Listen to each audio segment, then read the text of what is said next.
Fala, povo francês, tudo bem com vocês? Bom dia, boa tarde, boa noite. Vamos dando sequência aqui na nossa programação. Hoje a gente vai continuar aqui, né, com História Geral. Falei para vocês que é uma sequência de 3 aulas, né? Na primeira aula, sobre origens e estrutura do Estado absolutista, a gente falou do conceito do absolutismo. Nós falamos, foi um papo longo até, né? Nós falamos das principais características do absolutismo e falamos também dos 3 principais pensadores ali, os teóricos do absolutismo, tá? Essa aqui é a aula 23, a gente continua no assunto, mas agora a gente vai olhar de perto as particularidades aí, da monarquia francesa, tá? Nós vamos falar da Casa de Valois, os Bourbons, né? A gente vai falar disso. Então, dando sequência aí no papo, hoje, como você está vindo aí de uma sequência, não precisa de tanto retomando aí, você já sabe que o nosso cenário é a Idade Moderna, do século XV, né? Transição ali da Idade Média para a Idade Moderna, do século XV ao século XVIII, nós estamos falando da Europa, nós estamos falando do absolutismo, que é uma forma de organização política que predominou na Europa nesse período. Está acontecendo ao mesmo tempo o mercantilismo, a colonização, a sociedade é estamental, tem privilégios de nascimento, está rolando a reforma religiosa, está rolando o renascimento humano, né, o renascimento cultural. Então tem várias coisas acontecendo nessa Europa em transformação, a gente tem falado disso. Vamos aqui rapidamente então para o nosso objetivo, que eu quero com a aula 23. Vocês consigam identificar práticas absolutistas? Na aula anterior a gente falou do conceito e das principais características. Agora a gente vai dar uma olhada na França e tentar identificar aquelas coisas que eu falei aqui. Nós vamos tentar identificar as práticas absolutistas na França e, por tabela, entender as particularidades da corte francesa, do todo o entorno ali do monarca, do Estado funcionando e tal, as particularidades da corte francesa nesse período que compreende aí do século XV ao século XVIII. Para isso, separei aqui para a gente dar 4 passos na história de hoje. No primeiro momento eu falo com vocês da centralização monárquica, tudo isso aqui França, tá? Essa aula é França. A centralização monárquica francesa, como que unificou o território, o que aconteceu ali de particular, que formou a França, ou pelo menos fortaleceu uma França unificada. Depois a gente fala, aqui nós vamos falar da dinastia Valois e tal. Depois a gente fala da questão religiosa, porque mesmo após a unificação da França, você tem essa unificação ela acontece no momento em que está acontecendo as reformas religiosas. Então a França também fica dividida, assim como outros lugares da Europa. E a questão religiosa ela vai ser muito violenta e muito importante na França. A gente vai falar disso. Vamos falar do auge do absolutismo francês, mas também símbolo do absolutismo no geral, né? Os Bourbons, o Luís XIII, o Luís XIV, o Luís XV, o Luís XVI, até o Luís XCIII, tá? Ou seja, o símbolo do absolutismo está lá na França e a gente vai olhar isso de perto. E aí, por último, no quarto passo, eu quero falar para vocês da corte, né? Milhares de pessoas compõem a corte ali, o Estado francês, e as contradições dessa corte, da nobreza, da burguesia. A gente vai analisar essa muvuca aí das cortes, tá bom? Então, vamos lá para o primeiro passo, portanto, aqui nosso. Quando eu falo centralização monárquica, você vai lembrar daquelas aulas lá de processo de centralização, por que isso está acontecendo, a unificação do território, quem ganha com isso, já tem um tempo que a gente está falando disso, então é um conteúdo já absorvido, você usa ele de agora para frente. Um evento muito importante que acontece na unificação francesa é a Guerra dos 100 Anos, que na verdade dura mais de 100 anos, né? Mas de 1337 até 1453, por conta de uma vacância do trono francês, o Eduardo III da Inglaterra achou que, como ele era neto do rei que tinha morrido, que ele era um dos herdeiros. E aí vai ter uma guerra entre França e Inglaterra pelo trono francês. Na verdade, a Inglaterra invade a França, né, lutando pelo trono, e a intenção era unificar, né, esses territórios ou esses países. Então até coloquei um mapa aqui do avanço inglês, né, e como que termina a história. Termina com a vitória francesa. Os ingleses até conseguem dominar alguns territórios e tal, e a França se organiza para expulsar os ingleses e vencê-los. Na verdade, termina ali em 1453. Essa data é muito simbólica, que se você lembrar, você vai ver que a própria Idade Média, didaticamente, termina aqui, em 1453, mesmo ano da queda de Constantinopla lá. É uma data simbólica, portanto, tá? 1453. César, o que isso tem a ver com o raio da monarquia francesa? É o seguinte. Primeiro, por que a gente estuda a França? Porque a França é muito simbólica. A França vai ter os exemplos clássicos aqui de um absolutismo que vai chegar ao auge, né? Então a França ela é usada nos vestibulares ou para trabalhar o termo de absolutismo como um modelo, né? Como um exemplo. É clássico, é exemplar. Então você tem, por exemplo, no Luís XIV, a fala dele, o Estado sou eu, né? Então isso para exemplificar e estudar o absolutismo é bastante importante. O que a gente vai tentar fazer aqui nesse primeiro passo é entender como que a França se unificou e fortaleceu tanto assim esse poder monárquico, né? Por que eu comecei falando aqui da Guerra dos 100 Anos? Porque a Guerra dos 100 Anos, ou seja, quando os franceses se organizam para expulsar os ingleses, para vencer os ingleses e manter o trono, toda essa correria para se organizar, essa correria da guerra de décadas, né, mais de um século de guerras, organiza a França, estrutura a França. Então a França que vinha desde lá de trás, se você pegar o reino dos francos, né, com várias dinastias, aí você tem ali os merovingios, né, os carolíngios, a dinastia capetingia, e quem vai terminar no poder nessa Guerra dos 100 Anos é uma dinastia chamada Valois, a Casa de Valois. Escreve Valois, mas fala Valois. Ou seja, a Guerra dos 100 Anos ela é uma grande oportunidade de fortalecer uma família no poder, centralizar e organizar a estrutura do Estado francês. A Guerra dos 100 Anos está organizando o Estado francês praticamente como a gente conhece ele hoje, com algumas pequenas mudanças territoriais ali, mas está organizando e fortalecendo a França. Houve uma aliança entre os nobres, houve o desenvolvimento ali dos setores burgueses, houve um grande apoio popular, ou seja, a Guerra dos 100 Anos ajudou nesse processo de unificação desse território que a gente está chamando de França. A Guerra dos 100 Anos ajudou a estruturar isso, ajudou a unificar o país. Então, quando termina esse processo de centralização através dessa guerra, né, a França está organizada, tem uma dinastia forte no poder, uma casa forte, que é a Casa de Valois, e essa família tem uma França unificada, organizada, né, mais ou menos pronta, vamos dizer assim, para se desenvolver e aproveitar todas as transformações ali do momento. Na verdade, a gente pode considerar esse processo de centralização francesa como uma vitória, né? A Guerra dos 100 Anos também ajuda a unificar a monarquia inglesa, mas para a França, a gente pode considerar que a França venceu essa guerra, porque se o objetivo da Inglaterra era invadir a França e tomar o trono, no fim das contas o que aconteceu é que a França expulsou os ingleses e manteve o trono. Só que agora com uma família, com a casa, né, de Valois. Então você tem uma família com um território unificado, tem um país pronto para ser trabalhado em 1453 para frente, entrando no século XVI com essa virando, né, do 15 para o 16 com essa dinastia Valois no poder. Tudo bem? Porém, a França se unificou através dessa guerra, tem uma família no poder e tal, mas você tem um problema, na verdade um grande problema. O século XVI também é marcado por uma questão religiosa muito presente. Então você tem uma França que, assim como vários lugares da Europa, está dividida. A partir de 1517, com as ideias do Lutero, com todo aquele desdobramento ali do Império, né, do Sacro Império Romano Germânico, com o espalhamento das ideias protestantes através do luteranismo, do calvinismo, aí você tem os puritanos, né, que são os protestantes na Inglaterra, você tem os presbiterianos, na França os huguenotes, ou seja, se você olhasse no século XVI, principalmente metade do século XVI, que é quando as ideias vão fazendo mais sucesso, 1550, 1560, 70, você tem uma França dividida pela questão religiosa. Muitas pessoas, principalmente aqueles grupos ligados aos burgueses e a uma nobreza ligada aos negócios, estão indo para o lado protestante. Estão gostando das ideias protestantes e querem praticar a sua religião, o seu cristianismo como protestantes.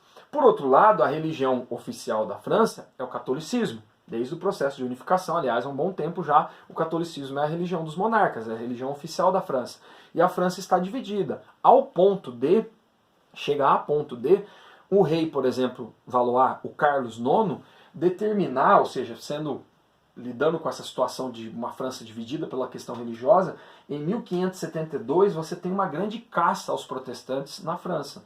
Os católicos se organizam e numa noite lá em agosto de 1572, com o aval do rei Carlos IX, que era católico, vão passar o sarrafo, vão massacrar milhares de protestantes na França. Então, assim, o cenário na França é um cenário de, por um lado, protestantes ligados à burguesia e uma parte da nobreza, porque tinha nobres que se envolviam muito com os negócios também, e do outro lado, católicos. E aí você tem um cenário de guerra, um clima muito tenso, muitas mortes, perseguições e tal. Como se não bastasse isso, ou seja, a questão religiosa ela vai se desdobrando. Ainda assim, no ano de 1589, no meio desse caos todo, você tem um rei, um monarca que não tem um sucessor, que no caso aí é o Henrique. E aí vai ter uma guerra dos três Henriques. Você tem o Henrique III, que é Valois e vai ser o último rei da dinastia Valois. Não se preocupe em decorar os nomes não, tá? Mas a dinastia Valois está com o último rei no poder. É um cara bem novo, o Henrique. Esse Henrique III, ele não tem um sucessor. E aí você tem dois pretendentes ao trono ali. Uma família católica muito forte, que é a família de Guise, que o principal cara lá candidato ao trono também é um tal de Henrique de Guise, mirando aqui o trono do Henrique Valois. E aí você tem um outro Henrique, que é um Henrique, vai ficar conhecido como Henrique IV, que é da família Bourbon, é esse que vai virar o rei. Ele é até casado com uma Valois, com a Margarida e tal, que é irmã do rei Henrique. É tudo Henrique, tá, gente? O Henrique Bourbon é casado com a irmã do rei Henrique Valois.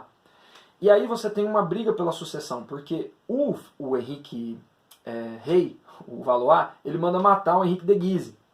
E aí um católico fervoroso, e consegue, tira o Henrique da jogada, tem uma disputa pelo poder. Um católico fervoroso não gosta dessa história, porque atacou contra um católico e tal, e mata o Henrique, o rei da França, o Henrique III. E aí, ou seja, dois Henriques morreram e sobrou um outro Henrique, que é o Bourbon. Como ele era o mais próximo, ele vai acabar assumindo, só que tem um problema. Para ele assumir, a questão religiosa é assim, a família Bourbon sempre esteve mais ligada aos protestantes e à burguesia.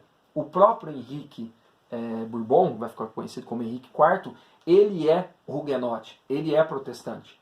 E aí tem um impasse. Como que nós vamos deixar um rei assumir um trono católico se ele não é católico, se ele é protestante? E aí o Henrique tem uma frase que é famosa, que ele fala assim, eu acho que Paris até vale uma missa. Ou seja, se a condição dele virar o rei, né, trocar a dinastia, ó, tá saindo um Valois, morreu, vai entrar a família dele no lugar, mas para isso ele não poderia ser protestante, ele tinha que ser católico, ele fala assim, mano, de boa, Paris vale uma missa, né?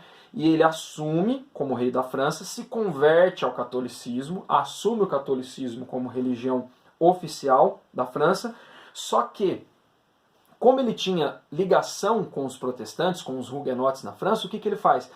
Ele edita um documento, um decreto, na verdade, que é esse aqui, ó, é o Edito de Nantes, de 1598, ele consegue pacificar a questão religiosa da França.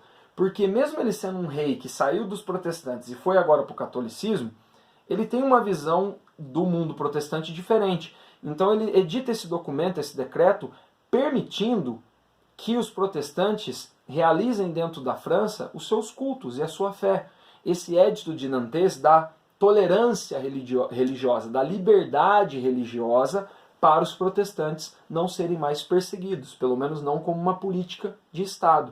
Então, se você fosse um protestante na França nesse momento, e boa parte da burguesia era protestante e ficou feliz com isso, o rei está dizendo que você pode ser protestante. César, mas e ele? Não, ele é católico. Ele jurou lá, se converteu ao catolicismo, e a monarquia francesa é católica. Mas ele agora baixou um decreto e permitiu que existisse liberdade religiosa dentro da França. Foi muito importante esse momento aqui do Henrique IV, o primeiro rei Bourbon, porque ele consegue pacificar a França. A França estava vindo de um processo de unificação, a França tem um território muito interessante, a França estava se envolvendo em atividades comerciais. A França tinha tudo para crescer, para tornar um Estado centralizado, forte, mas a questão religiosa atrapalhava o desenvolvimento da França. Com esses episódios aqui, e lógico também, não é que ele entrou e propôs e todo mundo aceitou, mas a questão do caos, da guerra, da violência foi cansando a população francesa também.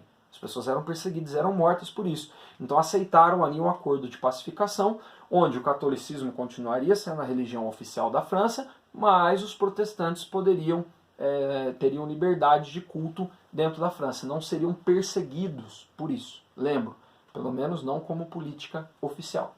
tá bom? Então, quando você tem essa França, aqui uma tela da noite de São Bartolomeu também, milhares de protestantes vão ser mortos, na verdade, precisa pensar também que os protestantes viviam conspirando contra os católicos e contra o próprio rei da França, né? Não é que eles estavam quietinhos lá fazendo o culto deles e a galera chegava e matava. Você tem uma briga que é política ali também, que vai se desdobrando dessa questão que é religiosa.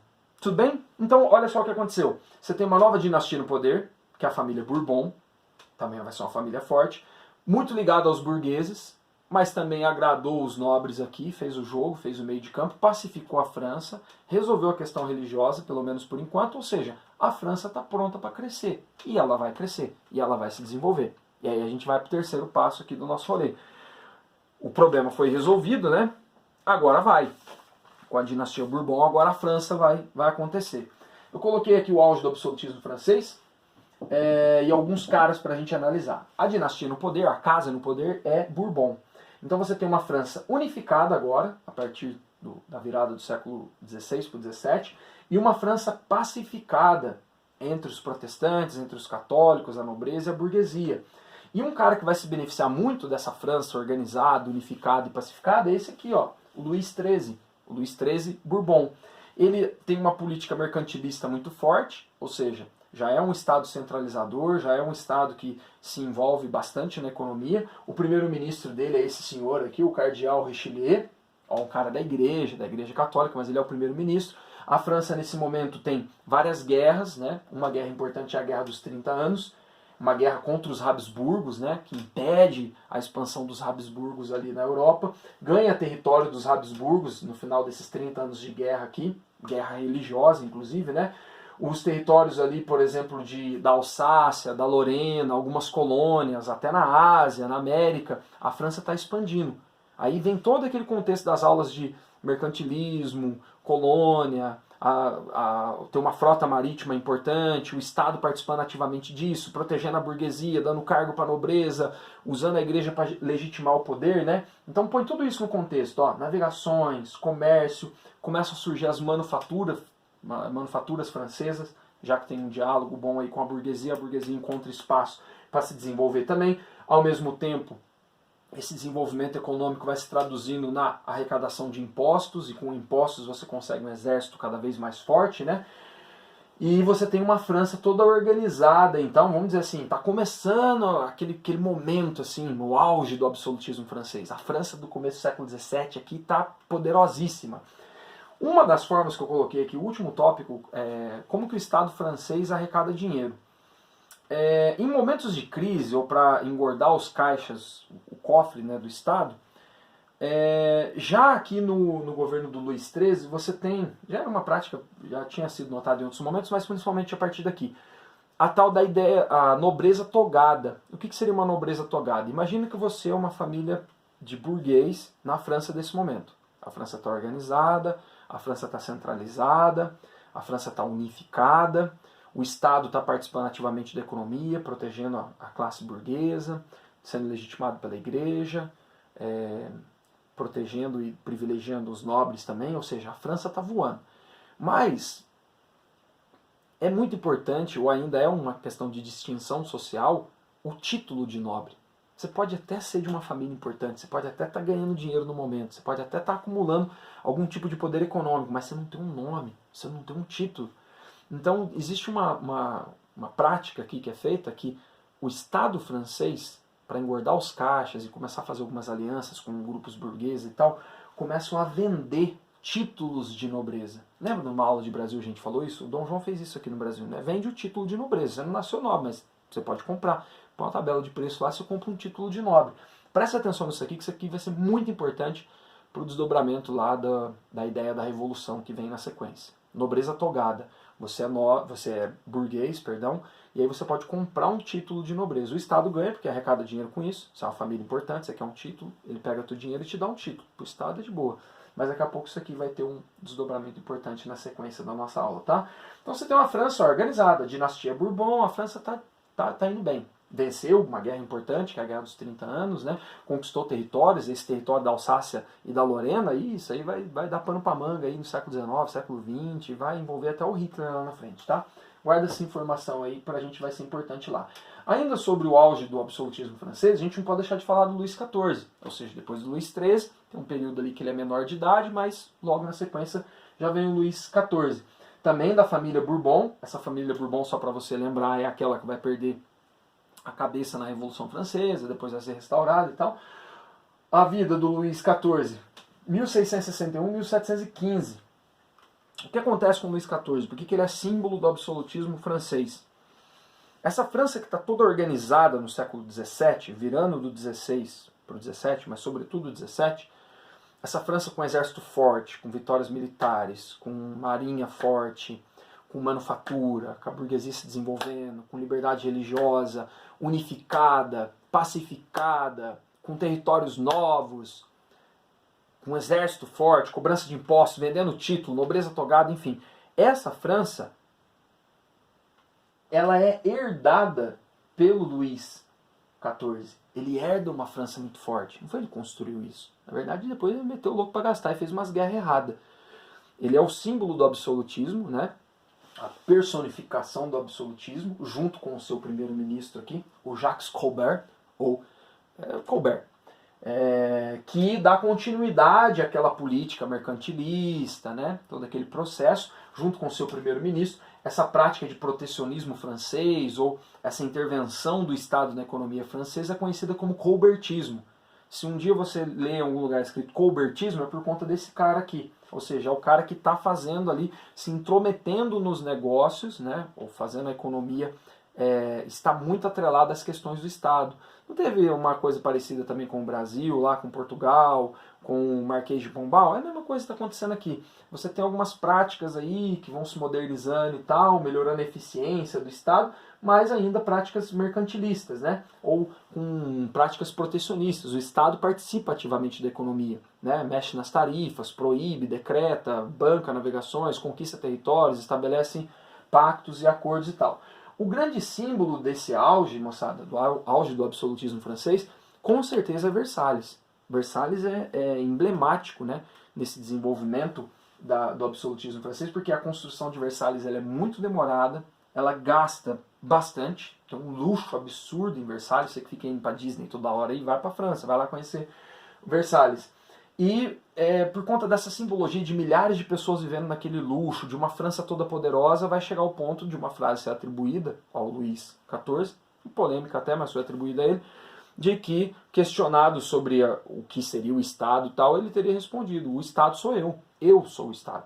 Eu, Luís XIV, sou o próprio Estado. Então você sempre tem essa imagem, ou outros retratos famosos que ele tem, analisando os símbolos aqui. Eu deixei uma imagem aí na aula para vocês, para a gente analisar isso. E no livro-texto você tem um box lá analisando essa pintura aqui. Faça isso depois lá sozinho para a gente poder ganhar tempo aqui. Tá? Então essa monarquia francesa no século 17, 18, sobretudo 18, com os Bourbons no poder, com o Luís XIV, com essa política mercantilista e com tudo isso que eu estou falando para vocês, ela é muito simbólica. Ela é forte de verdade, mas ela é muito simbólica também.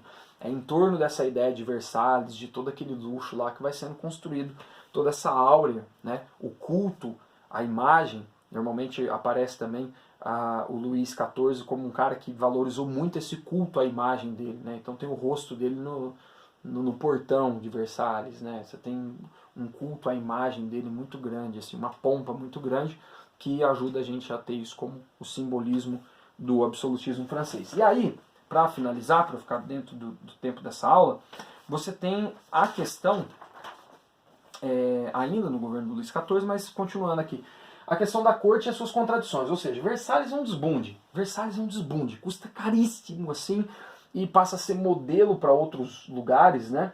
Lá em Versalhes, o que é a corte, gente? A corte é assim, milhares de pessoas vivendo aqui, ó. As famílias importantes, os nobres, os burgueses que vão comprando título.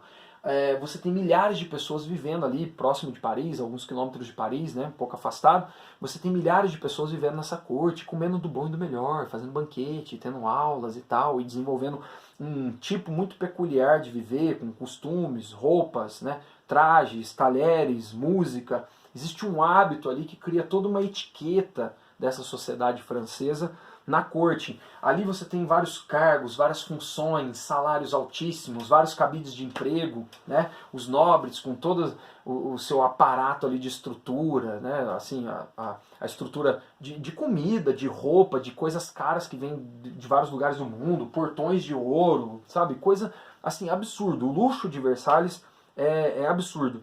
E tem um texto do Renato Giannini, muito famoso, que fala dessa questão da etiqueta, sobre essa distinção social, né? Nesse momento, na França, do século XVIII, a etiqueta era usada como distinção social. Se você sentou na mesa e não sabe usar todos os talheres, é porque você não é nobre. Se você sabe usar, tem a questão da peruca, a meia, né? Calça, o sapatinho com salto. Aliás, a peruca vira moda por conta do rei calvo, né? E aí você tem todo um processo ali de etiqueta. Você tem que se comportar como tal, né?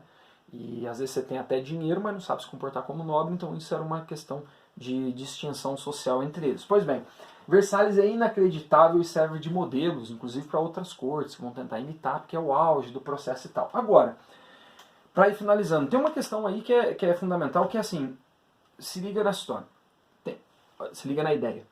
Tem uma confusão muito grande aqui entre o público e o privado. O dinheiro que é coletado de forma pública, ou seja, a arrecadação de impostos da França, é usada para o luxo e benefício de um determinado grupo. A França era dividida em 3 estados. Você tinha a nobreza, né, o clero, a nobreza, e o terceiro estado. O terceiro estado era composto pelo povo e pela burguesia. Então todo imposto arrecadado na França bancava esse luxo. E havia uma confusão muito grande. Na verdade, não havia uma separação do que era público e do que era privado. A razão de Estado da França, num determinado momento, era a própria razão do Luís XIV. Então não tem o que é público. Isso aqui é do Estado francês. Não, isso aqui é meu. Lembra que ele falou, eu sou o Estado? Ou seja, muitos gastos, luxos, altos salários, e aí manutenção de guerra, algumas guerras erradas, a gente vai falar depois disso lá na Revolução Burguesa, na Revolução Francesa e tal. Mas você tem assim um Estado que gera muito privilégio para um determinado grupo e um custo muito grande para outro grupo. Parece até uma história que você conhece aí até hoje, né? Como se não bastasse isso, ou seja, já tem alguma coisa estranha rolando. Peraí, o Estado tem um custo muito alto. Está custando caro. Nós, sociedades, pagamos esse custo, mas quem aproveita é um pequeno grupinho lá em cima, a nobreza e o clero. Tá, isso aí tá estranho. Como se não bastasse isso, o Luís XIV revogou aquele édito de Nantes. Em 1685 ele cancela a liberdade religiosa, porque ele vai falar o seguinte, ele está se achando, né? Ele vai falar, ó, uma lei, um rei, né? Uma lei e uma fé. Se eu sou católico, todo mundo tem que ser católico. Quando ele faz isso, ele dá uma arrebentada na França, porque além da intolerância religiosa que volta, e da desorganização, da desarticulação da economia francesa, cerca de 200 mil pessoas, mais ou menos, vão deixar a França nesse momento, com medo de perseguição religiosa. 200 mil burgueses vão para os Países Baixos, vão para a Inglaterra, vão desenvolver o capital em outro lugar, porque fala, mano, aqui nós vamos ser perseguidos. Tava tudo de boa, a gente tinha encontrado um jeito de ir para o céu, agora o rei revogou isso, né? Juntando tudo isso, ou seja, um Estado que tem muito gasto e privilégio, agora não tem liberdade religiosa. Olha a burguesia nessa situação, a burguesia pensa assim, é a contradição, né? A burguesia pensa, isso não é justo, a gente banca o Estado, a gente não tem representatividade no Estado, porque o Estado é administrado como algo pessoal da família e da corte que o cerca, e isso não parece justo. E aí a nobreza fala, por que não parece justo? Não, porque vocês são privilegiados. Aí a nobreza vai dizer o seguinte, né, o Estado, na forma do rei, vai dizer o seguinte, mas nós somos privilegiados porque ser nobre é uma questão de nascimento. Aí a burguesia vai falar, peraí, mas se é uma questão de nascimento, tem um bom tempo que vocês estão vendendo o título. Então não é uma questão de nascimento, é uma questão de poder. O dinheiro pode comprar um título de nobre. E aí a nobreza fica meio sem resposta, né? Porque o que me faz nobre era exatamente a diferenciação de nascimento.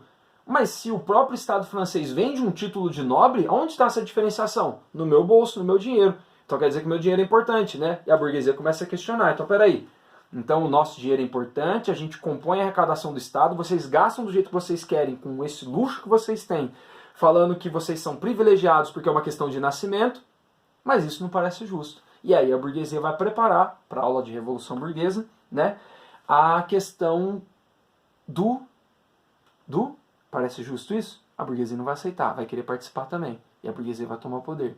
A burguesia vai inflamar o terceiro Estado ali, para derrubar essa ordem. Quando isso acontecer, vão acontecer as revoluções burguesas. Nesse caso aqui, a Revolução Francesa, 1789, tá? É aquela famosa... Isso mesmo. Teu cu. Beleza? Só para mostrar aqui as contradições dessa corte, né? De tudo isso que... Aí tem as charges, ou seja, o que faz o rei ser rei. Dá uma olhada no box disso aqui lá no livro-texto, né? Aqui uma pessoa normal, mas aí se vestindo, vira isso.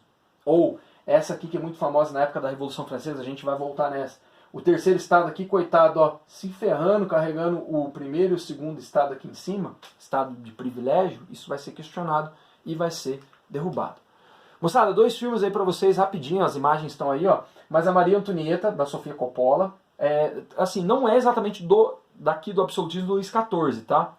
Ambos estão acontecendo ali no Luís XVI. Mas só pra você ter uma ideia da corte, de como é que era essa atmosfera e tal. E o Adeus Minha Rainha, filme muito bom também. Tá? Tem uma série também que chama Versalhes, mas eu não assisti ainda, não vou indicar pra vocês. O box com a análise da imagem tá aqui. E passamos aqui então desde a centralização monárquica até a questão religiosa, o auge do absolutismo e as contradições que preparam as próximas aulas aí. Beleza, moçada? Pra acabar aqui, ó, essa foi a aula 23. Nossa senhora, o rolê foi cansativo. Estado absolutista aí, parte 2. Ainda tem a parte 3 ainda. Valeu, obrigado, tchau.